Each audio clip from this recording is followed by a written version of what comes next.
Assalamualaikum warahmatullahi wabarakatuh. Alhamdulillah wassalatu wassalamu ala Rasulillah wa ala alihi wa sahbihi wa wala. Ya Rabbi bil Mustafa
Baiklah, bismillahirrahmanirrahim.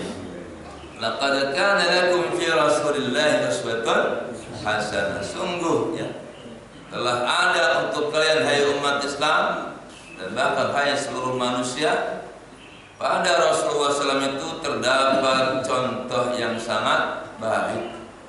Liman kana yarjullaha wal yawmal akhir, bagi orang yang mau ya bertemu Allah dan hari akhir. Wa dzakarallaha katsiran, dan mau mengingat Allah dengan banyak. Jadi Nabi Pak jadi contoh buat kita umat Islam. Kalau kita punya 3 syarat.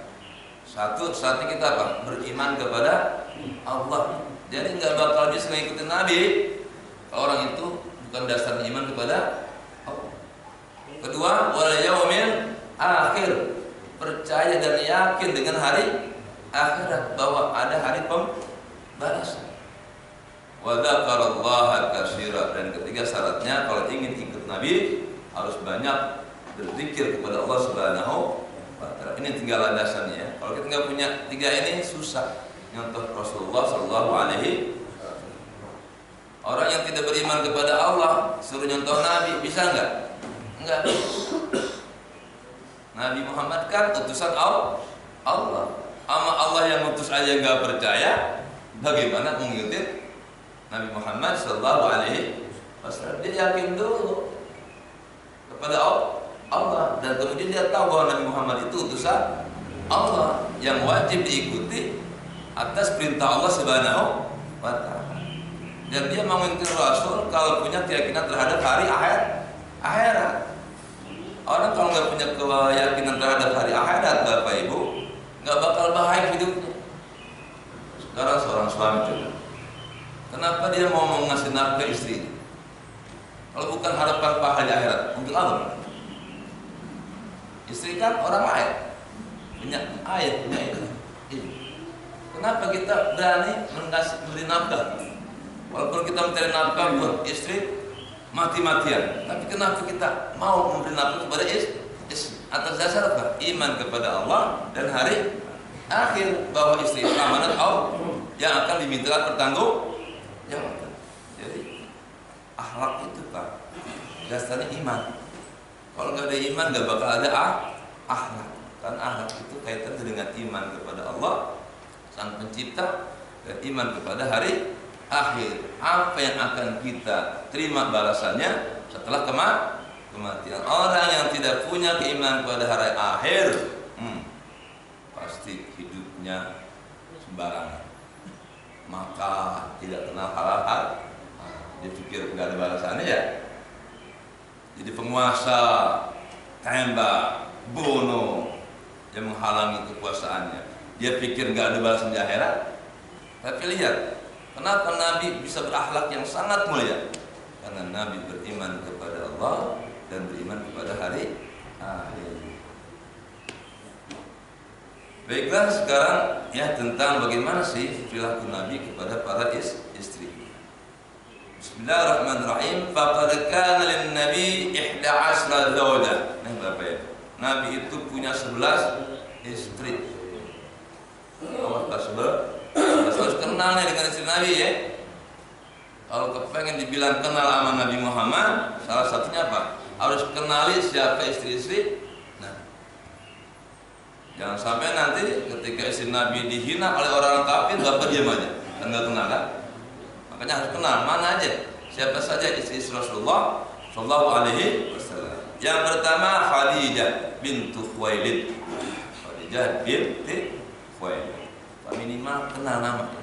Syukur tahu sejarahnya. Kedua wa Aisyah bintu Abi Bakar. Aisyah binti Abu Bakar. Makanya tuh jangan suka nyanyi tuh lagu-lagu yang agak menghina Siti Aisyah. Ada lagu tuh yang begini, aduh aduh Siti Aisyah, mandi di kali rambutnya basah. Ayo kita. Ya Allah, mandi di kali ya. Emang di Arab ada kali? Ya Allah, tiada salat, tiada puasa. Ya Allah, masa Siti Aisyah nggak sholat nggak puasa? Masa ini siapa yang ngarang lagu ini? Kenapa Aisyah yang digituin ya? Hah? Kalau yang kagak tahu, enak aja nyanyi ya. Pada istri Nabi, masa istri Nabi nyanyiin seperti itu. Aduh Siti Aisyah, mandi kali rambutnya basah. Tiada salat tiada puasa, di alam kubur mendapat siksa. Orang siapa kejangan Siti Aisyah? Nah yang ketiga, wa Hafsah binti Umar. Hafsah binti Umar. Hafsah, ingat ya. Khadijah, Aisyah, Hafsah. Wa Saudah binti Zum'ah. Dan keempat, Saudah. Kenapa dinamain Saudah? Karena emang ini wanita ini agak hitam. Jadi Nabi itu Pak menikah itu bukan karena syahwat. Kenapa umat Islam sekarang yang berusaha poligami berantakan? Kenapa? Syahwat ini dikedepankan. Kalau Nabi bukan syahwat. Kalau Nabi menikahi wanita karena syahwat, yang dia pilih adalah wanita-wanita tercantik di Arab. Bahkan Nabi ditawar oleh Abu Jahal, wahai Muhammad, kalau lu kepengen wanita tercantik di Arab, gua cariin buat lo. Yang penting hentikan dakwahmu. Mau kekuasaan, gua pilih jadi raja lo. Pengen harta, gua kumpulin. Ya, harta se-Arab buat kamu, hai Muhammad. Asalkan apa? Berhenti dakwahmu.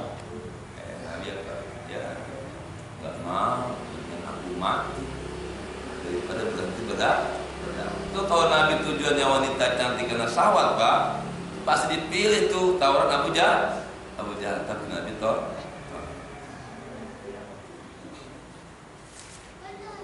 Kemudian wa Zainab bintu Jahsy al-Asdiyah. Yang kelima Zainab. Tolong ya Bapak Ibu dihafalin nama-nama Zainab.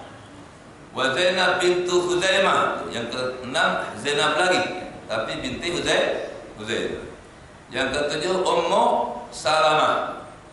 Hindun binti Abi Umayyah. Yang kedelapan Ummu Habibah Ramlah bintu Abi Sufyan al-Umayyah. Selanjutnya wa Maimunah bintul Haris al-Hilaliyah wa Juwairiyah, ya. Yang ke-10 Juwairiyah bintul Haris al-Mustalaqiyah wa Safiyah bintu Huyai an-Nadiriyah. Yang ke-11 Safiyah. Ini mah orang Bapak pernah ngedengar nih nama-nama Nabi ya. Apa syukur enggak juga Bapak, yang penting pernah ngedengar ya. Yang pertama Khadijah, kedua Aisyah, ketiga Hafsah, keempat Saudah, kelima Zainab, keenam Zainab lagi, ketujuh Ummu Salamah, kedelapan Ummu Habibah, kemudian ke-9 Maimunah, ke-10 Juwairiyah, ke-11 Sofiyah. Coba tuh dapat berapa orang tuh kita apa lah ya? Khadijah, ayo Aisyah, terus ayat tadi siapa? Khadijah, Aisyah, Hafsah, Saudah, Zainab, terus Ummu Salam, terus Ummu Habib, Maimun, Juwai, Sofi. Minimal nih kalau mendengar nama-nama ini ada orang yang menghina, wajib marah.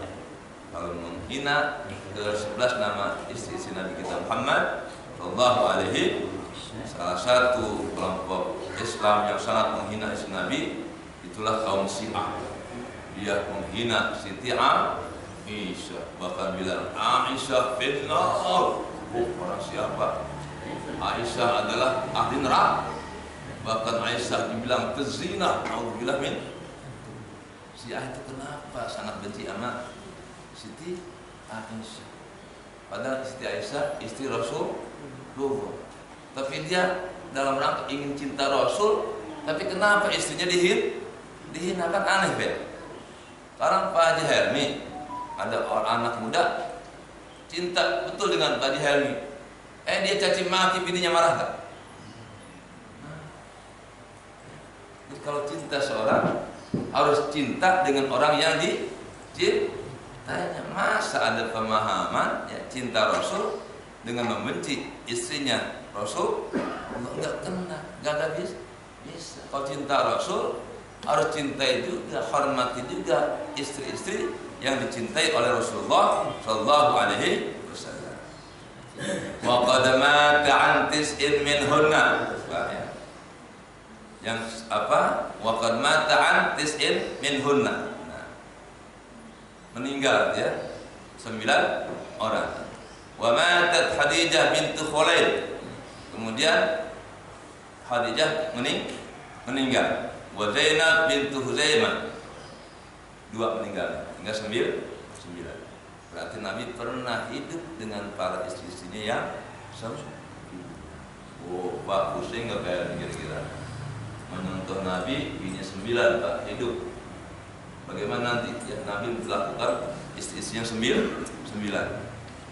Khadijah sudah meninggal duluan. Zainab sudah meninggal duluan. Dan Nabi ternyata ya menikah kembali itu setelah wafatnya istri pertama, yaitu Khadijah. Sebelum Khadijah meninggal, Nabi belum menikah dengan yang lain. Jadi Pak Haji Helmi kalau nyontek Nabi boleh kawin lagi setelah istri pertama.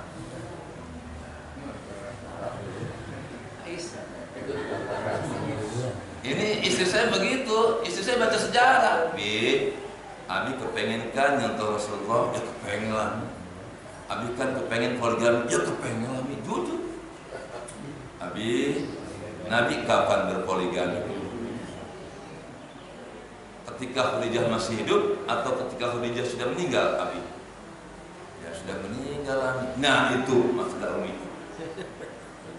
Jadi Abi boleh nikah lagi kalau Umi sudah meninggal. Setuju, Bo? Bo jawab, Bo. Suami ibu boleh kawin lagi, Bu, kalau ibu sudah meninggal. Setuju? Berarti ibu mati duluan. Kalau suaminya kawin lagi. Ada ya semacam bercanda nih ya, orang Sunda. Istrinya udah sakit-sakitan Pak Haji. Dalam keadaan sakit-sakitan dia ngomong wasiat kepada suaminya, Akang, Abdi kayaknya mau meninggal Akang. Terus sebentar lagi Abdi ayah menghadap Gusti Allah. Akang boleh kawin deui lamun neng maut. Oh ya, kata istri. Tapi syaratnya 3 Akang. Boleh. Terus suaminya dibilangin syarat 3, gampang 3, kayaknya gampang dah. Nah, itu yang pertama, kata suaminya, emang suami pengen berkawin lagi nih ya. Apa sih yang pertama syaratnya? Anu kahiji Akang, lamun neng mau Akang boleh kawin deui. Tapi Akang tetap cinta neng kan? Oh, pasti itu mah. Supaya tetap cinta neng. Yang kedua Akang, boleh Akang kawin deui. Lamun kuburan neng tas geri, kalau kuburan neng sudah kering, kalau masih 1-2 hari kan masih basah tuh Pak ya tanahnya ya. Boleh Akang kawin lagi kalau kuburan sudah kering. Terus suaminya mesem, gampang itu. Iya, anu ketilu naon? Anu ketilu Akang kuburan neng siram isuk-isuk yang sore-sore. Nah ini ribet. Artinya hak keringna neng. Kapan keringnya itulah syarat ketilunya kan. Ya Allah, akhirnya apa? Agak bisa ya. Habis kering-kering kuburannya ya. Jadi Pak, istri saya tahu bahwa Nabi Muhammad itu tidak menikah lagi sebelum Khadijah meninggal. Berarti istri yang ke-11 itu 10 selain Khadijah itu Nabi menikah setelah Khadijah wafat. Wa qad 'asha Rasulullah sallallahu alaihi wasallam ma'a zawjati tahirat hayatan sa'idatan tayyibah. Nabi hidup bersama istri-istrinya dengan kehidupan yang bahagia, menyenangkan. can happy enjoy. 9 istri masih hidup semua. Nabi tuh senengin semua itu bininya. Yang 9. Kita satu aja belum disenengin. Nabi 49 istrinya, karena Khadijah dan Zainab sudah meninggal duluan, itu senang semuanya. Kenapa? Begitu adilnya Rasulullah SAW dalam menggauli istri-istri. Tamassulun tatbiqan amaliyan, itu ya, suatu contoh praktek bagaimana ya interaksi dengan istri-istri. Allah Ta'ala wa ashiruhunna bil ma'ruf, dan pergaulilah istri-istri kalian dengan baik, dengan yang menyenangkan. Tidak ada perilaku Nabi Pak yang dibenci oleh istrinya, enggak ada. Makanya 9 istrinya apa? Ridho semua, senang semua. Bahkan ketika Nabi mengalami ya krisis ekonomi, itu istri-istrinya dipanggil semuanya, wahai istri-istriku tercinta, inturidna, kalau kalian menginginkan dunia dan kemewahannya, aku ceraikan kalian semua. Atau kamu tetap ikut aku bersama aku nanti di surga. Tuh Pak, istri-istri Nabi bilang begitu. Kalau Neng, kalau bahasa kita, ama akang tujuannya dunia, silahkan tinggalkan akang. Kalau Neng mau masuk surga bareng akang, kata Nabi, ayo, silahkan, siapa yang mau, saya ceraikan. Enggak ada yang mau. Istri-istri enggak ada yang mau diceraikan. Semuanya ingin tinggal bersama Rasulullah Shallallahu Alaihi. Kenapa tuh istri-istri enggak ada yang minta cerai Pak? Kita baru nyoba bini kedua aja, bini tua minta cerai. Berarti perilaku kita belum mengenal istri. Nah, 99 dipanggil, wahai Aisyah, wahai Saudah, wahai Hafsah, kalau kamu ingin dunia dan kenikmatannya, itu bukan aku orang. Silahkan tinggalkan aku. Kalau engkau ingin tinggal bersama aku di surga, ayo jadi. Wah, semuanya Pak milik Rasulullah Shallallahu Alaihi Wasallam. Nah, sekarang nih bagaimana nih para suami membuat istri-istrinya ridho. Nah, istri ridho kalau kebutuhan lahir batinnya terpenuhi. Zaman sekarang kawin lagi hanya dasarnya nafsu, ya. Jadi istrinya kagak ridho. Kalau ridho mah kawin lagi malah disuruh sama istri tuanya, dilamarin sama istri tuanya. Dan saya pernah mendapatkan seorang ibu seperti itu, datang ke kantor saya bawa calon istri mudanya. Assalamualaikum Pak Haji, ini saya mau daftar pernikahan untuk suami saya. Yuk, benar nih Bu. Ini teman saya janda, kasihan kalau tidak dinikahi, daripada tadi dinikahi oleh orang yang tidak bertanggung jawab. Ibu senang Bu, benar Pak, ini saya milihin. Suaminya dipanggil, surat penyelatnya sudah lengkap, izin pengadilannya juga sudah lengkap. Ya Allah. Tuh kenapa tuh sang istri mau menyuruh suaminya nikah? Nah, dasarnya iman Kak, ingin membantu temennya yang janda. Jangan sampai dia diambil orang yang tidak bertanggung jawab. Tolong nikahi teman saya. Dia janda, anaknya 2, suaminya meninggal karena sakit dalam. Tolong nikahi dia lillahi ta'ala. Jadi suaminya yang memerintahkan kawin lagi istrinya. Tuh, berarti kan ini sang suami ya benar-benar dipercaya oleh istri, sampai istrinya mau mencarikan istri kedua untuk suaminya. Subhanallah. Dan itu ada. Jangan dibilang nggak ada. Yang banyak. Kenapa? Istri hidupnya lillahi ta'ala.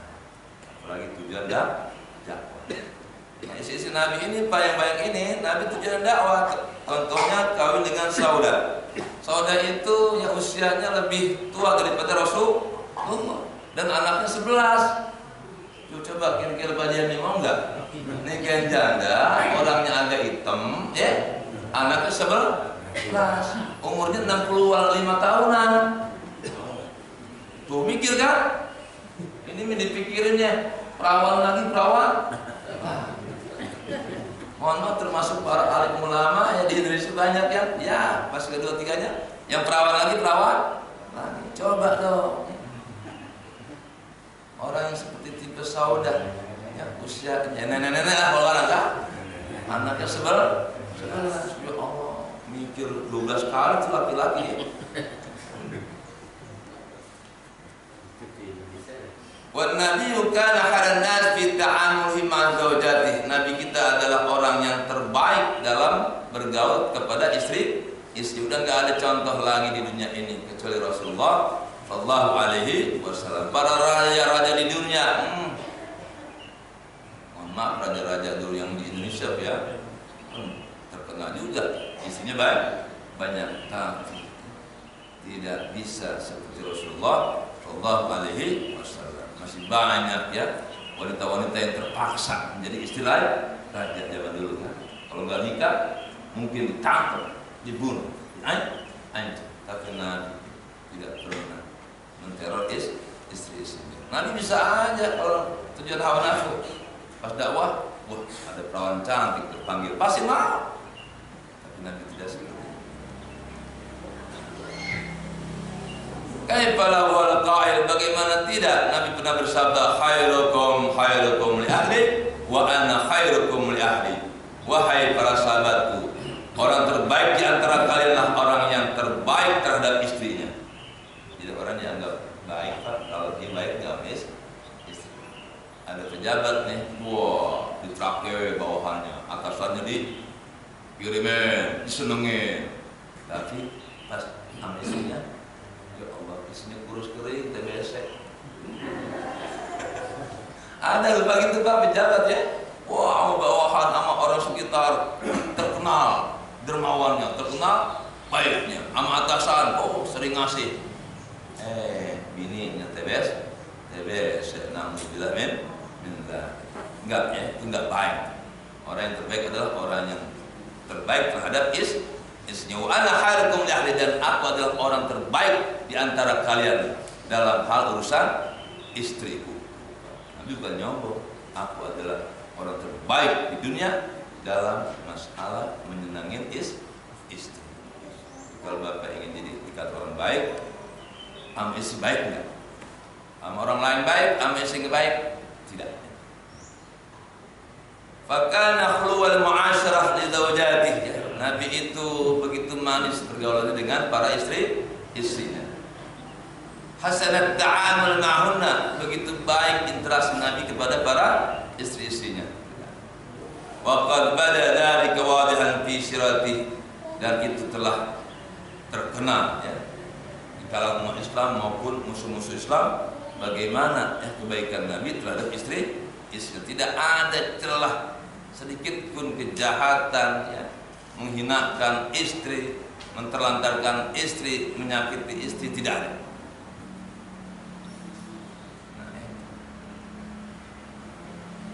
Suatu saat Pak ya, bagaimana Nabi berinteraksi kepada istri-istrinya.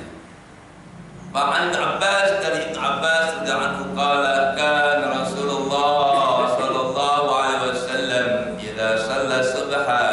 Nabi Muhammad SAW apabila telah selesai sholat subuh, kayak kita sekarang, jalasa fi musalla, enggak langsung pulang Pak, duduk dulu di masjid ngajar. Ya Allah. Setelah selesai pengajian wajalasan nas hawalahu hatta tatlu asyam. Ya setelah pengajian selesai sampai terbit matahari. Nah itu salat sunat Isra, baru Nabi pulang. Summa yadkhulu ala nisa'ihi imra'atan. Lalu Nabi menemui istri-istrinya satu per satu. Tuh bahalnya ya. Habis salat subuh ngajar, dia nemuin istrinya satu per satu. 9 istri ditemuin semua. Weh.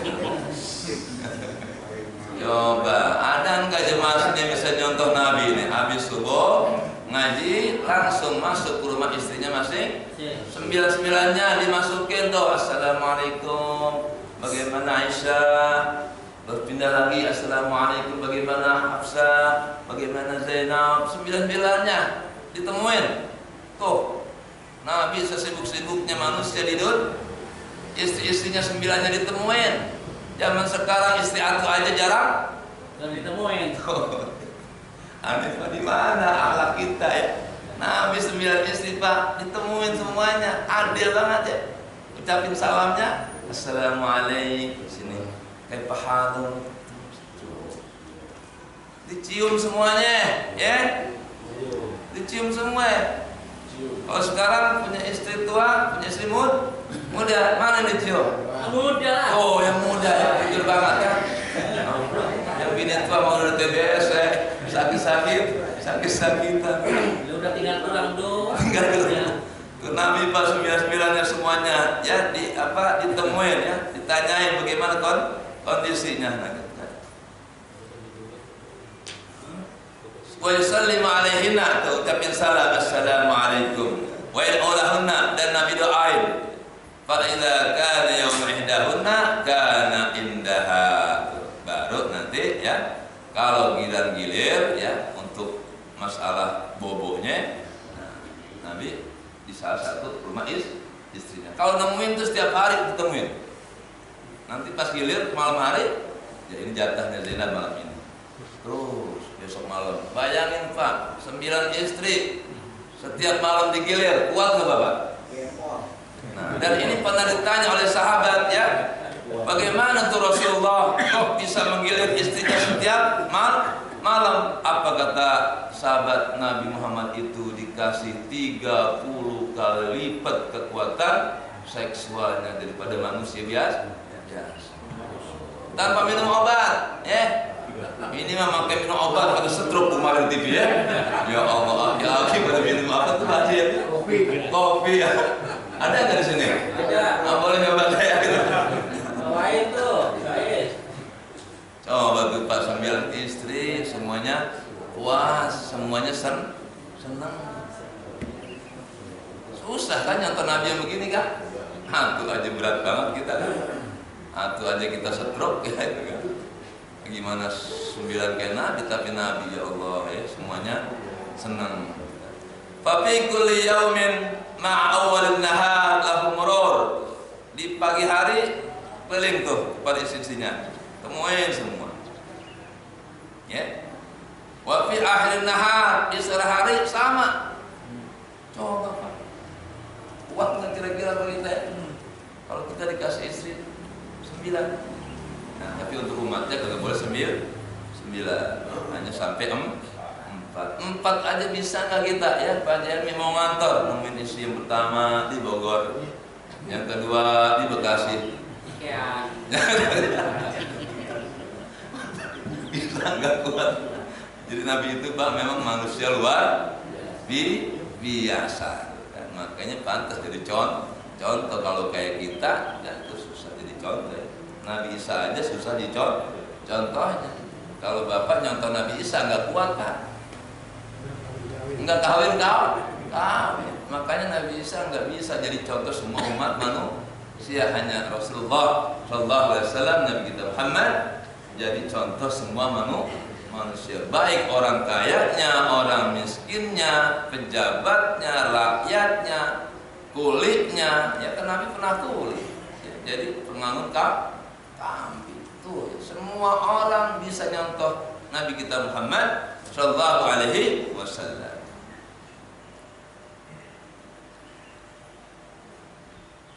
Wa fi akhir nahar, dan di sore hari yujalisuha jalsatan lihalisuha fiha, tuh temuin istrinya, ajak ngomong gitu. Ba'an Aisyah, diriwayatkan dari Siti Aisyah radhiyallahu anha, kana Rasulullah sallallahu idan sarafa minal asri, Nabi SAW apabila sudah selesai salat asar, dakhala ala nisa'ihi, nemuin istrinya. Habis subuh nemuin istrinya, habis asar nemuin istrinya ditemuin tuh setiap hari, pagi dan sore. Kalau kita gimana caranya? Malam. Kalau malam itu jatah per istri. Kalau pagi dan sore jatah semua istri. Kalau kita minimal apa? Telepon. Kita nelpon aja kagak sempet. Itu satu istri kagak sempet nelpon. Nabi nemuin pagi, temuin semua. Sore temuin semua. Pamitan dah sama yang 8 istri. Ntar malam mau nginep di rumah Hafsah ya tuh. Jaga baik-baik gitu loh, ya. Nah besok gilir lagi. Jadi jangan jangan dibayangin seknya. Ini kan kadang-kadang orang jadi benci sama Nabi, dibilang waktu Nabi tukang kau. Justru Nabi dengan banyak istri.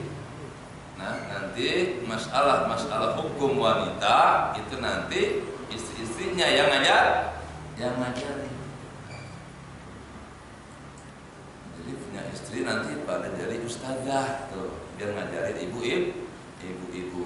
Nanya dia tuh kepada Aisyah, ya Aisyah bagaimana Nabi kalau malam hari gini-gini? Ini Aisyah yang nerangin, jangan Nabi tentang head.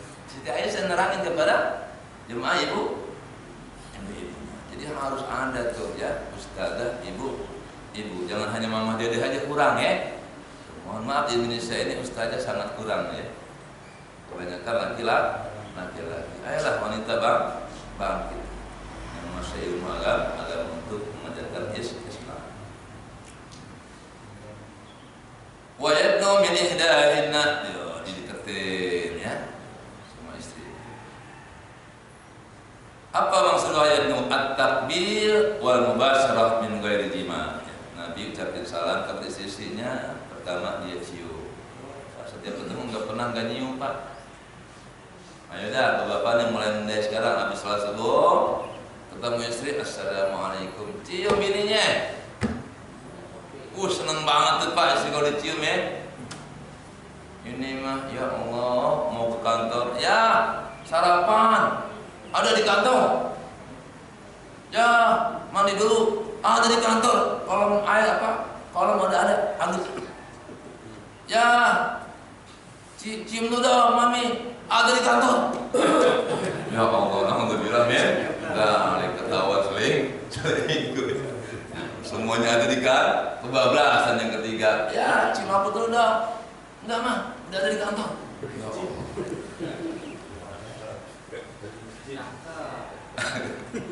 Yang mudah-mudahan di sini nggak ada ya begitu ya. Nggak ada.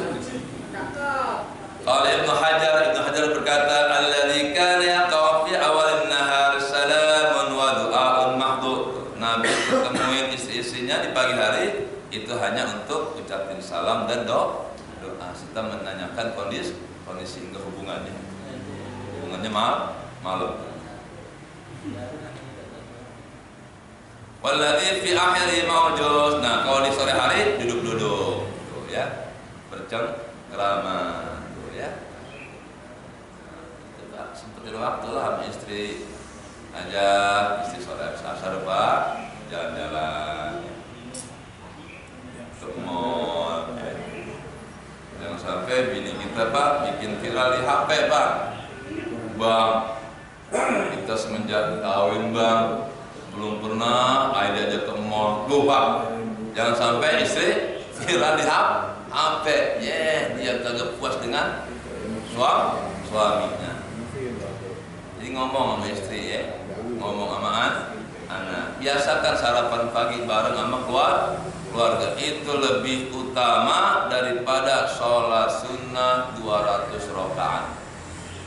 Ibu, dalam hadis saya baca, kita sarapan bersama, duduk-duduk sama keluarga, yang ngobrol-ngobrol sejenak, itu lebih utama daripada sholat sunnah 200 rakaat. Jarang banget sekarang kan umat Islam ngobrol sama keluarga. Sibuk ya dengan pekerjaan, bahkan lebih sering ngobrol dengan HP-nya daripada dengan istri. Bahkan lucunya tidur sama istri tapi yang dilihat orang lain dalam HP-nya. Pas istri tahu, ternyata orang lain marah bininya, cerai, berantakan keluarga. Ya Allah Pak, jangan sekarang hati-hati Pak ya. Saya malam ngobrol-ngobrol sama istri yang kuliah di satu tempat Pak. Ternyata hampir 70% teman-teman kelasnya istri saya tuh, ya Allah, bermasalah dalam rumah tangganya. Ada yang teman istri saya guru TK, suaminya supir taksi, ya Allah, dia selingkuh. Dia bilang, gue udah enggak serem lu lagi. Yo. Suami dengan mudah bilang gitu kepada istri tuh, Bang, kenapa sih lu lagi? Udah enggak serem lu, adem banget rasanya lu. Yo. Kenapa tuh? Ayat pada cerita tuh teman-temannya, ya Allah, mengadukan hal suaminya 70% masalah dalam rumah tangganya. Na'udzubillah min dari bayangin Pak, yang guru-guru TK suaminya pada selingkuh semua. Sementara tuh guru TK kan akan mengajarkan anak-anak kecil, anak-anak kita bagaimana bu gurunya lagi sakit hatinya sama suaminya. Makanya Pak, makin sana makin hancur kehidupan umat manusia. Sekarang banyak guru-guru yang dulu belum dapat sertifikasi, nggak berani nyerahin suaminya, ya, karena masih butuh duit suami. Sekarang guru-guru perempuan kalau sudah dapat sertifikasi Pak Helmi, dengan mudahnya menceraikan suaminya gojek, dianya guru kan gedean gaji guru kan ya, dia nggak puas sama lakinya, Bang. Gak level Bang, gua mengeluh, gak level ya. Pas dia dapat sertifikasi bilang gak level, dia pacaran lagi sama orang lain. Na'udzubillah min. Jadi gak jamin ternyata ya pertumbuhan penghasilan, gak jamin rumah tangga bahagia, malah berantakan. Na'udzubillah min dzalik. Itu istri loh ya, seperti itu. Gimana suami-suami sekarang? Qala Aisyah qalla yaumun illa wa huwa yaqufu alaina jami'an. Kata Aisyah, Nabi itu jarang sekali setiap harinya kecuali Nabi keliling nemuin istrinya. Fayatnu min kulli amratin min ghairi masisin, dideketin tuh masing-masing istrinya tanpa hubungan seksual, hanya ngucapin salam, yang ngobrol-ngobrol sebentar, cium pipi kanan, cium pipi kiri, sudah Nabi pamit dakwah lagi. Bayangkan Pak Nabi ya usianya semenjak itu dari Nabi kan 25 tahun Nabi ya, meninggal 63. Berarti Nabi itu hidup berdakwah dapat 40 berapa tahun Pak? 63 dikurang 25 berapa Pak? 63 dikurang 25 38. Tuh Nabi hidup 38 tahun berdakwah kayak pasibukin, dan pernah memimpin pasukan perang sebanyak 40 kali. Coba kita pernah memimpin perang dalam berdakwah, istri banyak, sholat jemaah nggak pernah tinggal, mimpin pasukan perang. Kita mimpin demo aja tinggal jemaah ya. Kita mimpin rapat kelas ya cemen aja, kadang-kadang sholat jemaah ketinggalan. Nabi mimpin perang, istri 9, ngurusin masyarakat karena Nabi presidennya, Nabi ulamanya, Nabi pimpinannya. Bayangan Pak, kayak kesibuknya Nabi. Dan malam hari nggak bangun malam, tahajudnya kagak pernah putus, karena tahajud bagi Nabi hukumnya wajib. Puasa Senin Kamis kagak pernah putus. Coba Pak, berat kalau untuk Rasulullah SAW secara Masih mana? Makanya kita paling bisa nyontohin berapa persen ya. Dalam masalah istri aja kita masih berat Pak ya. Udah 50% belum untuk kita contoh Nabi dalam berhadapan dengan istri-istri kita. Jauh. Wa inna ma kana yaf'alu dzalika tanisan lahunna wa tatbiqan liqulubihinna. Kenapa Nabi nemuin istrinya setiap hari itu? Karena untuk menghibur para istri. Itu ternyata istri-istri Pak kalau ketemuin suaminya sangat bahagia, ajak ngobrol istri. Zaman sekarang kan kenapa terjadi banyak perceraian? Suami sama istri jarang ngobrol. Suami sibuk ke kantor, berangkat jam 5 habis subuh, pulang jam 10 malam. Jadi enggak pernah ketemu istri. Malam istrinya sudah tidur, anak-anak sudah tidur. Jadi suami hanya sibuk ngumpulin duit. Ya, rohani istri dan anak-anaknya kosong. Maka nggak usah aneh kalau banyak istri yang durhaka sama suaminya. Nggak usah aneh kalau ada anak yang durhaka sama bapaknya. Kenapa? Emang ayahnya tidak pernah mengisi rohani istri dan anak-anak. Pernah ya zaman Sayyidina Umar ada seorang ayah mengajak anak, ya Amirul Mukminin, akka walidi, ya Amirul Mukminin, ini anak durhaka melawan nama saya, enggak taat sama saya. Tuh anaknya dijelek-jelekin di depan Khalifah Amirul Mukminin Umar bin Khattab. Akhirnya Umar bin Khattab manggil anak sini, apalah tahap minallah, wahina, apa kamu nggak takut sama Allah? Kamu durhaka sama orang tua, kamu begini-begini, bukanlah ancaman orang durhaka orang tua begini-begini nanti akhirat. Itu anaknya Pak, ya Allah, diomelin sama Umar bin Khattab, nasihatin. Anaknya langsung maju, ya Amirul Mukminin, dari tadi perasaan saya dengar anak durhaka mulu sama orang tua. Ya Amirul Mukminin, ada enggak orang tua yang durhaka sama anak? Amirul Mukminin, ini kok anak berani ngomong gitu? Dan setadi aku dengar engkau berita ngomong tentang anak durhaka sama orang tua, enggak ada benernya anak.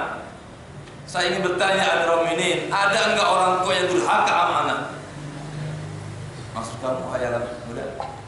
Begini ya Amirul Mukminin, apa hak anak terhadap orang tuanya? Apa kewajiban orang tua terhadap anaknya? Kata Amirul Mukminin 3, ngasih nama yang baik, mengajarkan iman akhlak kepada anak, dan mengawinkan. 3. Ya Amirul Mukminin, ayah saya satu pun tidak melaksanakannya. Sammani ju'alan. Orang tua yang lain namakan anaknya yang bagus, sementara saya dikasih nama sama orang tua saya, ya Amirul Mukminin, jual, kampret. Yang kedua, ya Amirul Mukminin, kalau orang tua yang lain mengajarkan saya, dia mengajar anaknya Al-Quran, akhlakul karimah, saya nggak pernah diajarin Al-Quran. 2 tuh. Ya Amirul Mukminin, yang ketiga, tahu nggak? Istri ayah saya yang melahirkan saya itu as-sanadiyah. Apa sanadiyah? Semacam jablay. Maka lahirlah saya. Jadi hak anak itu wajib mendapatkan ibu yang salehah. Maka mungkin saya jadi taat sama orang tua. Saya ini lahir dari seorang ibu yang sanadiyah, yang dia beli, ya seorang budak dia yang tidak kafah. Makanya wajib seorang suami memilih istri-istri yang baik ya, badannya, kecantikannya, keturunannya, agar mendapatkan anak-anak yang bagus juga. Mana orang tua memberikan haknya kepada saya, nama saya kampret, saya nggak pernah diajarin agama, dan ibu saya bukan orang mulia, saya malu kalau ketemu teman-teman. Ibu kamu adalah jablay, ibu kamu adalah. Akhirnya apa kata Umar? Wahai fulan, kau ma'ani qad aqaqtahu qabla ayya uqqa. Wahai fulan, pergi kamu dari sini. Lo yang durhaka sama anakku sebelum anakku durhaka sama lu. Jadi jangan dikira Pak, kita nggak boleh dikit-dikit nyalain anak. Kenapa anak malas sholatnya? Jangan-jangan bapaknya belum pernah ngajarin anaknya sholat, belum pernah ngajak anaknya sholat ke masjid, belum pernah ngajarin anaknya agama. Duit aja dikasih, ditransfer kepada anaknya. Oh, hebat orang tua ya. Anaknya dibikin ATM, wah setiap minggu dikasih 1 juta. Anaknya ya kurang, tambah lagi. Oh bangga dia, ya cukupi kebutuhan materi anak, bangga ke orang tua. Tapi nggak pernah ngasih contoh, hancur kan? Nggak ada artinya tuh orang tua kaya raya juga, jabatan tinggi juga. Tato anaknya apa? Narkoba. Tato anaknya ngebunuh orang. Tato anaknya menghamili anak. Ya Allah karim ya. Jangan sekarang udah hancur ya. Dengan HP ini Pak, ya Allah, rasa rumah tangga Pak meningkat Pak. Dulu nggak ada cerita tuh Pak ya, seorang istri Pak ya sampai berhubungan dengan mantu. Belum lama kejadian Pak, ada seorang ibu dari Jawa tinggal sama anaknya di Jakarta yang sudah menikah, anaknya perempuan, ibunya namanya anaknya di Jakarta Pak, di daerah Tanjung Priok, ketika saya tugas. Nah, apa yang terjadi? Anak perempuannya ini kerja pagi pulang malam. Nah, suatu saat suaminya kagak kerja, entah apa alasannya. Tinggallah suami mantu laki-laki sama ibu mertua. Keseringan ketemu mantu sama ibu mertuanya, jatuh cinta. Terjadilah hubungan seksual. Nah, pas kejadian hubungan seksual itu antara ibu mertua dengan mantu anak laki-lakinya, suami dari Jawa nyusul. Ada firasat kali ya, diketok. Ternyata pintunya nggak terkunci, dibuka. Apa yang terjadi? Istrinya itu sedang berhubungan badan dengan mantu. Akhirnya suaminya tinggal. Langsung ke kantor saya, Haji, gimana ya kasus seperti ini? Ada apa? Saya kuat. Istri saya selingkuh dengan mantu saya.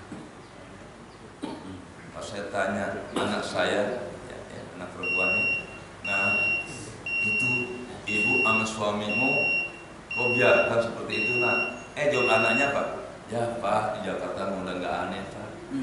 Rupanya tuh anaknya pun juga nabrak jual diri ke orang lain. Ya Allah Pak, istri berzina sama mantu, anaknya berzina sama orang lain. Kira-kira gimana Pak itu? Gimana masa depan itu kayak apa anak-anaknya? Hasilnya seperti itu. Makanya ada banyak taubat ya. Sekarang karena pernikahan usianya meningkat ya Pak. Jadi 19 tahun, laki 19, perempuan 19.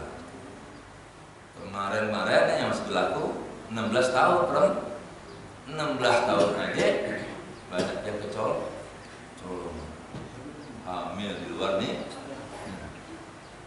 Nah itu 16 tahun. Nah kalau nikah 19 tahun, orang tua lebih hati-hati lagi. 16 tahun aja banyak yang kecolongan.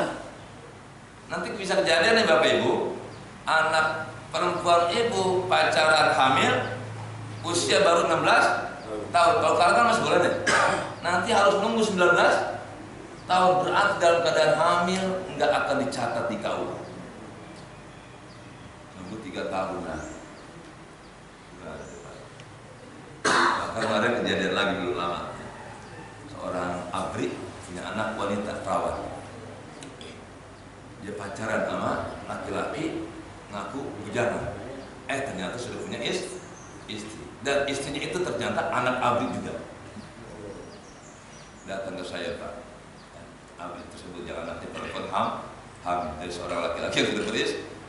Pak Haji, bisa nggak bantu saya, Pak Haji? Nikahkan anak saya, keluarin bukunya. Ya nggak bisa, Pak. Kecuali syaratnya terpenuhi. Calon suami anak bapak statusnya apa? Sudah beristri. Ya udah, minta izin poli. Nggak mungkin, Pak Haji. Ya kalau kedua nggak mungkin poligami, ceraikan istri yang pertama. Nggak mungkin juga, Pak Haji. Jadi bapak maunya apa? Nikahkan anak saya, keluarin buku. Ya kagak bisa. Kalau nggak ada syarat, aduh gimana Pak Haji, anak sudah hamil. Di sana abri, di sini bisa baku hebat tuh abri ya, Mak. Kan bingung kan, Pak? Kalau kita punya anak seperti itu, kita nggak bisa jalan awal nggak bisa. Kecuali poligami izin pengadilan. Bapaknya dari istrinya marah.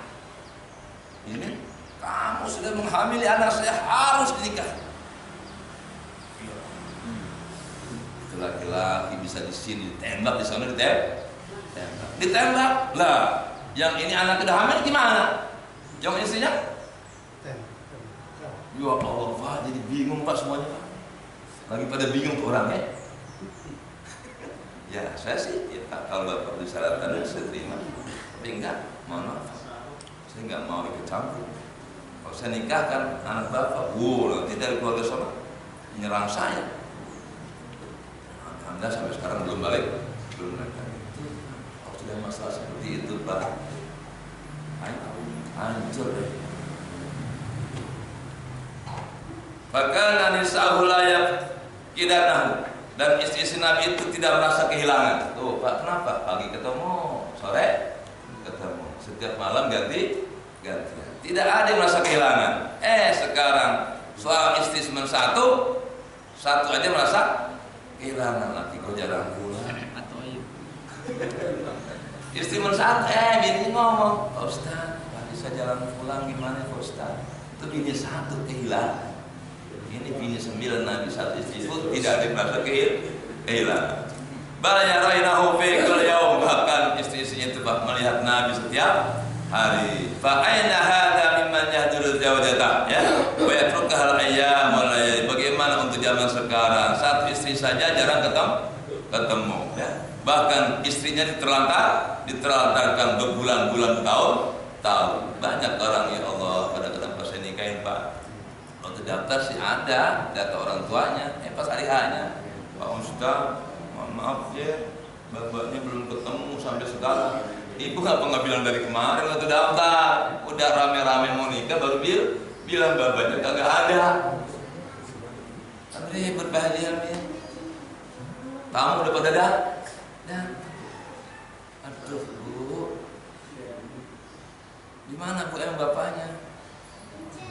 Di Bogor Ustaz. Nah, Bogor mendekat, samperin. Awalnya apa? Pokoknya ajak ayahnya datang kemari. Kalau enggak nikah batal. Muahnya pada cari ke Bogor. Nah, nikah jam 8, janjinya jam 4 baru sampai. Udah nikahnya jam 4. Ternyata suami sudah bercerai. Suaminya nggak mau datang. Gua mau minyak lo tuh, ya Allah. Ada lagi benar-benar agak ada bapaknya. Gimana? Masih di lautan India. Ya Allah, hari-harinya bapaknya masih berlaut. Aduh Bu, kenapa nggak bilang sebelumnya, jujur aja bapaknya melaut. Nah ini Pak, yang paling begitu saya berani, saya wali hakim. Enggak, saya sumpah demi Allah bahwa benar saya punya seorang ayah bernama ini bin ini, dan sekarang kondisinya berada di lautan India, tidak bisa dihukum. Berani wali hakim.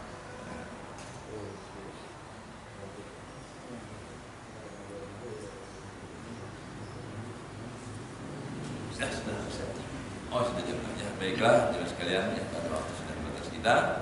Demikian, ya. Assalamualaikum warahmatullahi wabarakatuh. Waalaikumsalam warahmatullahi wabarakatuh. Alhamdulillah.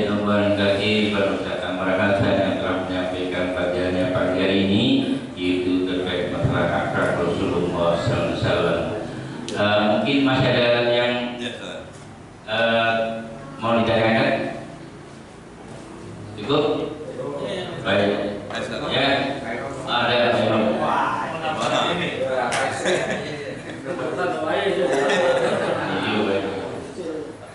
Assalamualaikum Ustaz. Yang saya tanyakan, ini kan memojokkan perempuan dari tadi. Jadi kalau mau menikahkan anaknya, ya memang benar kata orang dulu, kata orang kiai dan kata orang ustaz, mencari bobot bibit dan yang cantik, yang mulus. Apakah boleh kita menikahkan dengan orang yang bejat, gitu kan? Intinya yang nggak normal tuh si perempuan tersebut, tapi kita nikahkan, kita didik menjadi mantu yang baik. Nah, itu yang pertama. Yang kedua, tadi Ustaz menyampaikan ada seseorang perempuan datang ke Ustaz dengan yang tadi karena selingkuh ke sana ke sini. Nah, itu mungkin lebih baik diterima sama Ustaz dulu, Ustaz. Ya udah, daripada kesalahan ini saya terima dengan istri menjadi istri yang sekian, gitu Ustaz. Jadi itu kan untuk percontohan, karena di sini kan mungkin ya ada yang kuat juga kan gitu. Karena kalau kita lihat bapak-bapak di sini juga kalau memang diizinkan istrinya dikasih 25 tahun mau semua kayaknya. Tapi kan selama ini di sini nggak ada yang mencontohkan. Kalau Ustaz dari itu udah saya terima atau DKM-nya dulu kan seperti itu. Gitu kan, itu aja ya Ustaz. Ya, terima kasih. Ya, boleh nggak kita ya menikahkan ya anak perempuan kita ya dengan mantu yang kurang baik. Nah, kalau Bapak yakin bisa merubah mantu Bapak itu menjadi orang baik, silakan, asal itu bagus sekali. Ya, dakwah. Asalkan apa? Sabar. Jadi Pak, ini kan kondisi normal ya. Ketika kondisi nggak normal, berarti sang istri harus begitu sabar menghadapi suaminya kurang baik akhlak. Kata Nabi, istri yang sabar menghadapi suaminya yang kurang baik akhlaknya, dia sering disakiti, itu akan dikasih pahala seperti pahalanya Asiyah istrinya Fir'aun. Tapi mampu nggak anak kita nanti bapaknya? Ya.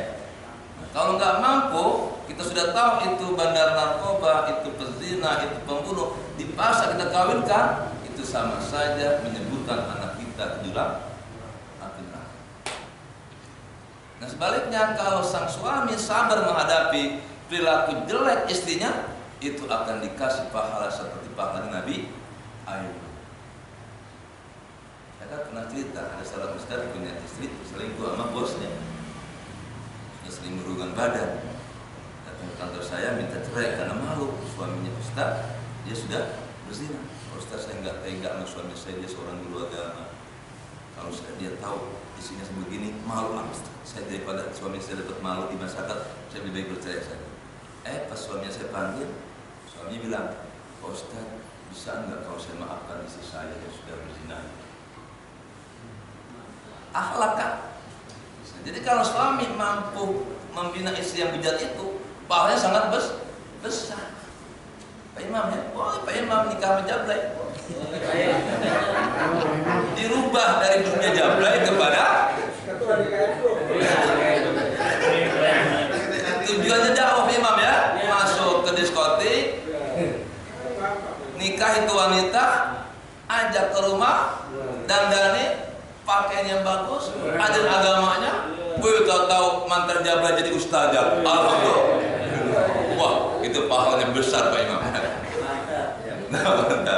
Menurut kira-kira kuatnya. Nah tadi yang kedua apa? Yang kedua kan tadi ada pengajuan. Oh yang tadi abdi. Ya kenapa Ustaz karena saya terbentuk dengan aturan main. Saya itu harus taat, atiullah wa atiur rasul wa ulil amri. Saya sebagai kepala KUA harus menjalankan undang-undang yang menjadi kesepakatan masyarakat Indonesia. Salah satu syarat menikah lagi harus ada izin poli dari pengadilan. Datang dulu ke Madinah. Nggak bedanya mau sholat tapi kentut, wudu dulu. Apa saya salah? Ayo. Itu nggak. Itu kan hukum apa namanya? Hukum negara. Nah, jangan dibedakan antara hukum negara dengan hukum agama. Hukum undang-undang perkawinan itu adalah hukum agama hasil ijtihad ulama Indonesia. Termasuk sekarang umur perkawinan nambah 19. Bapak harus tunduk. Kalau masuk 17 tahun jangan dikawinkan. Umpama sudah hamil saja. Ya, orang tuanya suruh ngurusin cucunya. Kenapa nggak jaga anaknya sampai hamil? Padahal usianya sebelum 19. Dan ini sudah konsensus nasional bahwa usia pernikahan harus 19 tahun. Jangan bicara zaman Nabi, ini beda zaman. Nah, jadi ya, kenapa saya tolak? Ya boleh nikah di KUA kalau syaratnya dipenuhi, izin poligami atau yang pertama diceraikan.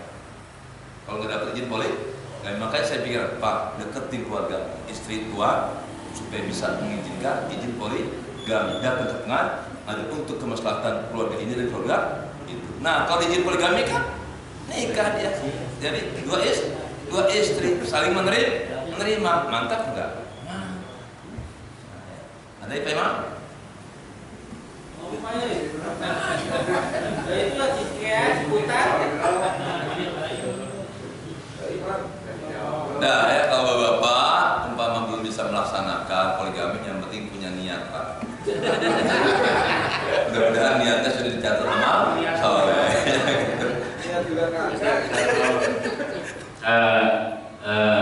Kalau misalnya ada seorang wanita yang sudah hamil dinikahkan dengan orang yang bukan menghamili. Ya, memang masalah ini terdapat perbedaan para ulama. Ya. Ada yang mengharapkan, ada yang membolehkan. Nah, boleh ya.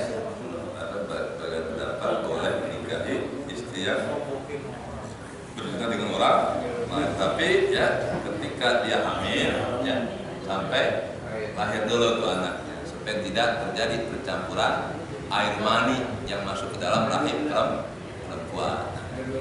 Karena kalau sudah nikah ya halal. Banyak orang yang hamil duluan, Pak, ini anak saya colongan udah 8 bulan, udah saya nikahin. Ya. Kalau sama yang berzina dengannya, ya saya nikahin.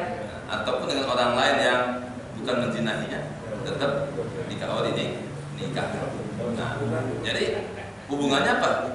Kalau yang tadi bukan dengan yang berzina, tunggu dulu sampai lahir. Nah, kalau sudah lahir baru hubungan seksual suami istri sebagaimana ya. Tapi kalau sama yang dia zinahi habis nikah ya udah boleh berhubungan badan dengan istri.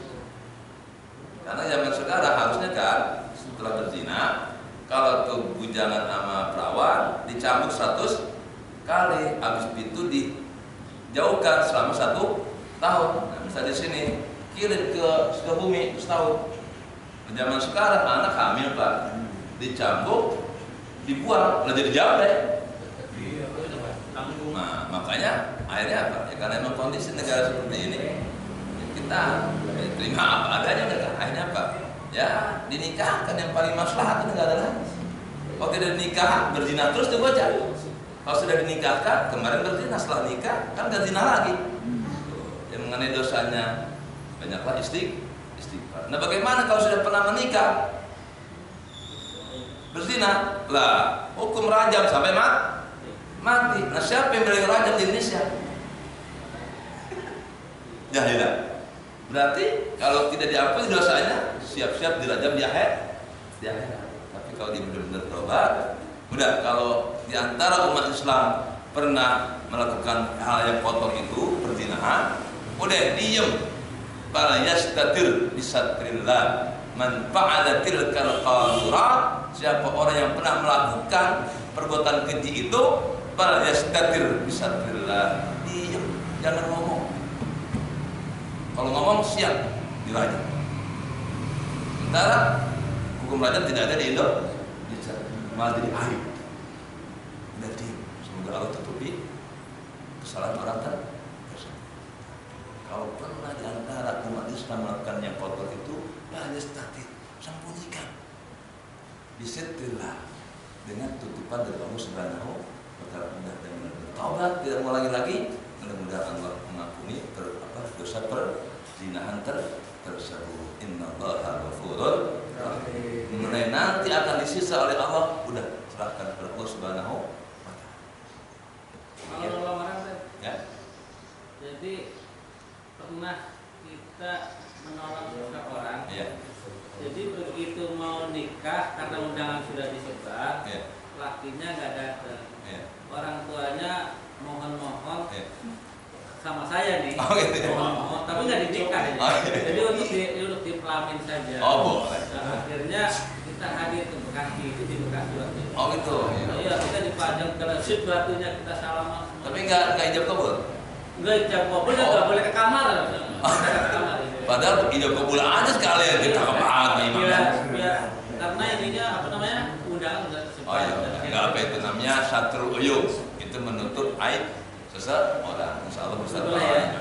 Apalagi kalau langsung dinikahin itu lebih besar pahalanya itu benar ya. Ya sudah cukup. Baik, alhamdulillah, terima kasih sekali lagi buat Ustaz Bidan. Semoga Allah mendapat berkat untuk beliau dan kita semua. Jemaah yang dirahmati Allah, besok pagi insya Allah saudara kita Pak Ismanto dan keluarga akan melaksanakan ibadah umroh. Untuk itu mohon didoakan Ustaz, mudah-mudahan selamat dalam perjalanan sampai kembalinya nanti dan juga dimudahkan dalam pelaksanaan ibadah umroh. Silakan Ustaz. Al-Fatihah. A'udzubillahi minasyaitonir rajim. Bismillahirrahmanirrahim. Alhamdulillahirabbil alamin arrahmanir rahim maliki yaumiddin. Iyyaka na'budu wa iyyaka nasta'in. Ihdinas siratal mustaqim. Siratal ladzina an'amta 'alaihim ghairil maghdubi 'alaihim waladdallin. Wa'fu 'anna ya karim. Allahumma shalli 'ala sayyidina Muhammad wa 'ala ali sayyidina Muhammad. Alhamdulillahirabbil alamin. Anta yuwafi ni'amaka fi madina. Ya Rabbana lakal hamdu wa lakal syukru. Lakal karim wa 'azim sultani. Allahumma anfa'na bima 'allamtana wa 'allimna alladhi yanfa'una. Rabbana zidna 'ilma warzuqna fahma. Allahumma yassir umurahu fi ada'il umrah. Allahumma ij'al umrahu umrah maqbula, umrah mabrura. Rabbana taqabbal minna innaka antas samiul 'alim wa tub 'alaina innaka antat tawwabur rahim. Wa sallallahu ala sayyidina Muhammadin walhamdulillahi rabbil alamin. Amin. Dan pada majelis kita ketua dan hamdalah dan doa kepada majlis. Alhamdulillah rabbil alamin. Subhanakallahumma wa bihamdika asyhadu an la ilaha illa anta astaghfiruka wa atubu ilaik. Wa billahi taufiq wal hidayah. Wassalamualaikum warahmatullahi wabarakatuh. Sallallahu alaihi wasallam.